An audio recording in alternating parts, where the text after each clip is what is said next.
क्या आप जानते हैं कि भारत में भी एक ऐसी दीवार थी जो लगभग 4000 किलोमीटर लंबी थी?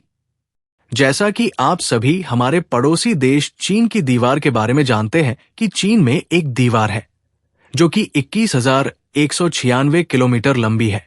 पर भारत की इस 4000 किलोमीटर लंबी दीवार के बारे में आप में से बहुतों को ही मालूम नहीं होगा, क्योंकि इस दीवार के बारे में न तो हमने कहीं पढ़ा है ना ही कहीं सुना है। तो आइए आज के इस वीडियो में जानते हैं इस दीवार की कहानी। किसने बनवाई थी ये दीवार, क्यों बनाई गई थी ये दीवार, और इस दीवार से जुड़ी पूरी कहानी। जब भारत पर अंग्रेजों का हुकूमत था, फिर चाहे वो ईस्ट इंडिया कंपनी हो या ब्रिटिश सरकार, दोनों ही भारत की जनता पर बहुत ही अमानवीय अत्याचार करते थे, जिसकी वजह से यहां की जनता को रोजमर्रा के जीवन में अनेकों मुसीबतों का सामना करना पड़ता था। और इन अत्याचारों की वजह से लाखों लोगों की जान तक चली गई।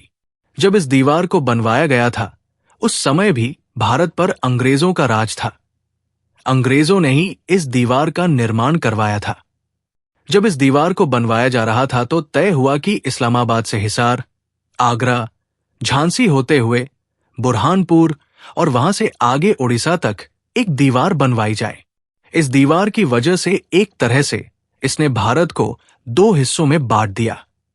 इस दीवार को बनाने की वजह जानकर आप हैरान हो जाएंगे, क्योंकि इस दीवार को बनाने का कारण था स्मगलिंग या तस्करी को रोकना।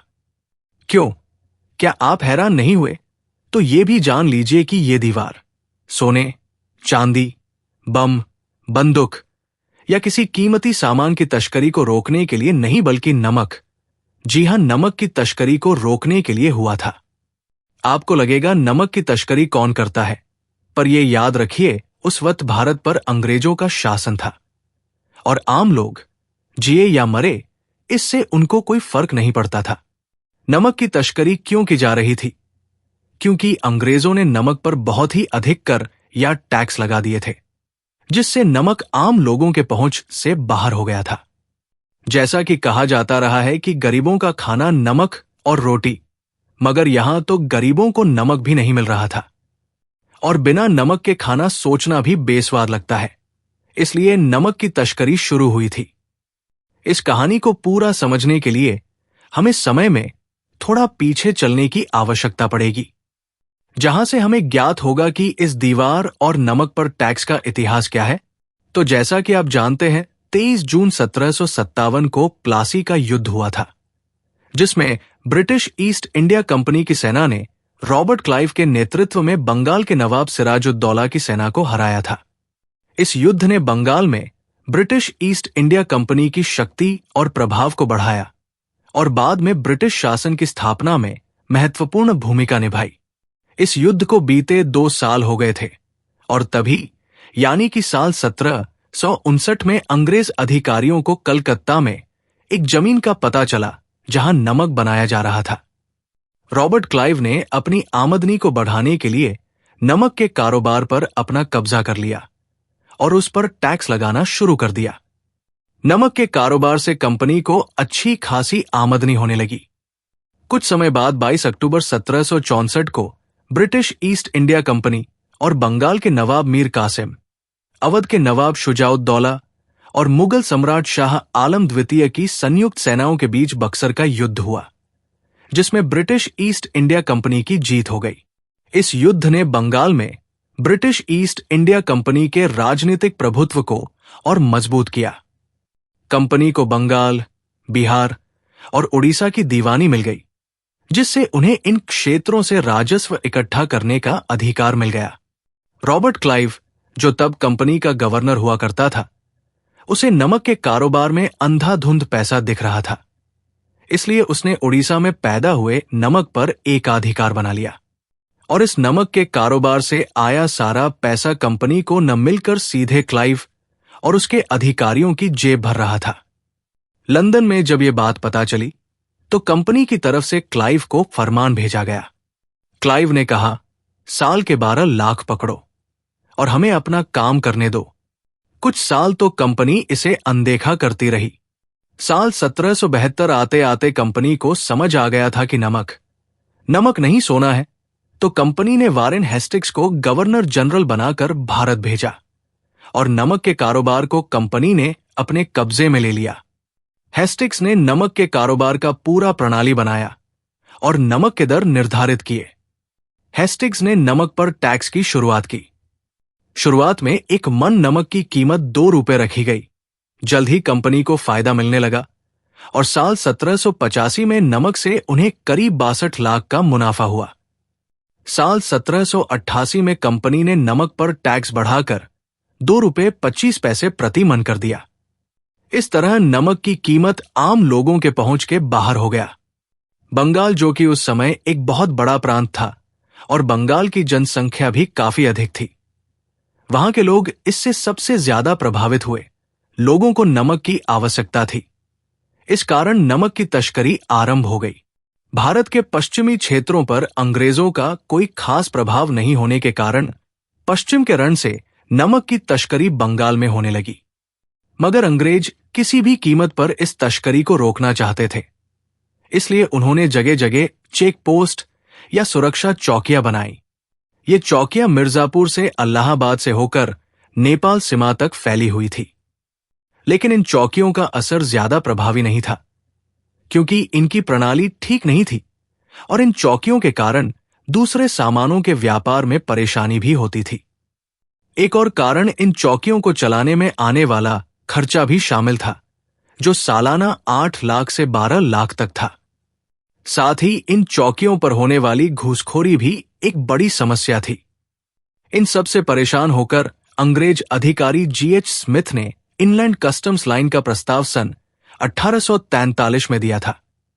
साल 1857 की क्रांति के बाद जब प्रशासन का जिम्मा ब्रिटिश सरकार ने अपने हाथ में ले लिया, तब उन्होंने इस समस्या का हल ढूंढने के लिए एक नया तरीका सोचा कि एक दीवार बनाई जाए। एक दीवार जो कि ठीक चीन की दीवार दी ग्रेट वॉल ऑफ चीन की तर्ज पर बनेगी। मगर इस पर आने वाला खर्च बहुत ज्यादा था, जिस कारण इसको आगे नहीं बढ़ाया गया। फिर साल 1867 में A.O. ह्यूम, जिन्होंने बाद में इंडियन नेशनल कांग्रेस की स्थापना की थी, ने एक सुझाव दिया कि इस दीवार को झाड़ियों से बनाया जाए और इस तरह इस दीवार को बबूल और ऐसी ही कई कंटीली झाड़ियों की मदद से तैयार किया गया। ये झाड़ियां बहुत ही घनी थी। इस दीवार की ऊंचाई 10 फीट से 15 फीट और चौड़ाई 14 फीट के आसपास थी। ह्यूम ने अपने शब्दों में कहा कि इंसान और जानवर कोई भी इस दीवार को पार नहीं कर सकता था। इस दीवार को ग्रेट हेज ऑफ इंडिया नाम दिया गया था। शुरुआत में इसको दिल्ली, आगरा और बंगाल तक सीमित रखा गया था। 1869 में तय हुआ कि इस्लामाबाद से हिसार, आगरा, झांसी होते हुए बुरहानपुर और वहां से आगे उड़ीसा के संबलपुर तक एक दीवार बनाई जाएगी। इन झाड़ियों को पानी देने के लिए कस्टम लाइन के साथ साथ एक रोड बनाई गई और कुएं खुदवाए गए। इस कस्टम लाइन के रख रखाव में उस समय ब्रिटिश सरकार 2 लाख रुपए तक खर्च करती थी। ये करीब 4000 किलोमीटर तक फैली थी। इस दीवार की मदद से नमक के अलावा अफीम की तस्करी को भी रोकने की कोशिशें की गई। शुरुआती समय में तो इस दीवार का फायदा दिखना शुरू हुआ। हजारों स्मगलरों को पकड़ा गया और बहुतों से जुर्माना भी वसूल किया गया। लेकिन जिस रेखा की शुरुआत समस्याओं को दूर करने के लिए हुई थी, उसकी वजह से कई तरह के मुश्किलें पैदा हो गई थी। व्यापार और संचार में सबसे बड़ी बाधा पैदा हुई। साथ ही स्मगलिंग भी नहीं रुक पाई थी। इसके अलावा बंगाल में खाने पीने की चीजों की कमी हो गई थी। इस दीवार की वजह से बंगाल में कुपोषण फैल गया और हजारों लोगों की मौत हो गई थी। इसके अलावा कई जानवरों की आवाजाही में भी मुश्किलें होने लगी, जिससे जंगल का वातावरण बिगड़ने लगा था। 1872 में वाइसरॉय लॉर्ड मायो ने ऐसी रियासतों के साथ समझौता करना शुरू किया जहां से नमक तस्करी करके लाया जाता था। लॉर्ड मायो के बाद वाइसरॉय बने लॉर्ड नॉर्थब्रुक ने इस काम को और तेज किया और 1879 तक लगभग सभी रियासतों से संधि कर ली और नमक के उत्पादन पर ब्रिटिश सरकार का एकाधिकार हो गया। 1 अप्रैल 1879 को इस इनलैंड कस्टम लाइन को नष्ट कर दिया गया। इसके बाद कर या टैक्स नमक के निर्माताओं पर लगाया गया, न कि व्यक्तिगत व्यापारियों पर। उन्होंने पूरे देश में नमक का टैक्स एक समान कर दिया। अब जब सभी जगह टैक्स एक समान था, तो तस्करी का कारोबार धीरे धीरे बंद हो गया और साथ ही झाड़ियों वाली कस्टम दीवार की उपयोगिता भी समाप्त हो गई। जब यह दीवार गिराई गई, तो इसे गिराने वाले अंग्रेज अधिकारी जॉन स्ट्रेचली ने कहा, यह ऐसा भयावह प्रणाली था जिसके लिए किसी भी सभ्य देश में समानांतर मिसाल मिलना नामुमकिन है। 1882 में ब्रिटिश सरकार ने साल्ट एक्ट पास किया, जिसके बाद भारतीयों के लिए नमक उठाना या बनाना गैर कानूनी घोषित कर दिया गया था। जब इतने पर भी अंग्रेज सरकार की भूख नहीं मिटी, तो 1923 में सरकार ने एक नया बिल पेश कर नमक पर लगने वाले टैक्स को दोगुना करने की कोशिश की, लेकिन असेंबली में यह बिल पास नहीं हो पाया। लोगों में नमक पर लगने वाले इतने भारी भरकम टैक्स के प्रति विद्रोह भड़कने लगा और नमक पर लगने वाले टैक्स के खिलाफ आंदोलन शुरू हो गए। 1930 में महात्मा गांधी ने नमक पर लगने वाले टैक्स के खिलाफ दांडी मार्च की शुरुआत की। 6 अप्रैल 1930 को गांधी अपने अनुयायियों के साथ दांडी पहुंच गए और मुट्ठी भर नमक हाथ में उठा लिया, और इस तरह गांधी जी ने इस कानून का उल्लंघन कर आंदोलन चलाया। अंग्रेजी राज में नमक बनाना या उठा भर लेना भी गैर कानूनी था, और इस तरह नमक जैसी मामूली चीज भी ब्रिटिश साम्राज्य के खिलाफ लड़ाई का हथियार बन गई। मगर अंग्रेज कहां मानने वाले थे, उन्हें कोई फर्क ही नहीं पड़ता था। जब तक अंग्रेज भारत में रहे, वो नमक पर टैक्स वसूलते रहे और 1947 तक नमक पर टैक्स लागू रहा। अंग्रेजों के द्वारा नमक पर लगाए गए भारी भरकम टैक्स से छुटकारा हमें आजादी के बाद ही मिल पाया। आजादी के बाद इस कानून को निरस्त कर दिया गया। लंदन की लाइब्रेरी में काम करने वाले रॉय मॉक्सहैम ने इस विषय पर एक किताब लिखी है, जिसका नाम the great hedge of India है। मॉक्सहैम जब लंदन की लाइब्रेरी में काम करते थे, तो उस समय उन्हें एक किताब मिली जिसका नाम rambles and recollection of an Indian official थी। इस किताब को लिखने वाले विलियम हेनरी स्लीमैन थे। इसी किताब में मॉक्सहैम को झाड़ियों की दीवार का जिक्र मिला, जिसके बाद उनकी रुचि इस विषय में और बढ़ गई और उन्होंने ब्रिटिश लाइब्रेरी में पुराने भारतीय दस्तावेजों को खंगाला और कई बार भारत की यात्रा भी की। इन्हीं यात्राओं के दौरान 1998 में उन्हें इटावा के पास इस दीवार का एक छोटा सा हिस्सा मिल गया, जिसके बाद मॉक्सहैम ने अपनी किताब लिखी। हम ये भी कह सकते हैं कि मॉक्सहैम के किताब की मदद से ही हमें भारत में बने इस दीवार के बारे में इतनी विस्तृत जानकारी मिली। जरा सोचिए, जिस नमक के बिना हर रसोई अधूरी हो, आज जो हमारे लिए मामूली सा नमक है, उसके लिए भी कितना कुछ सहा है इस देश ने और भारतवासियों ने। अंग्रेज कितने निष्ठुर और बेरहम थे, इसको बताने के लिए इससे अच्छा उदाहरण दूसरा नहीं हो सकता।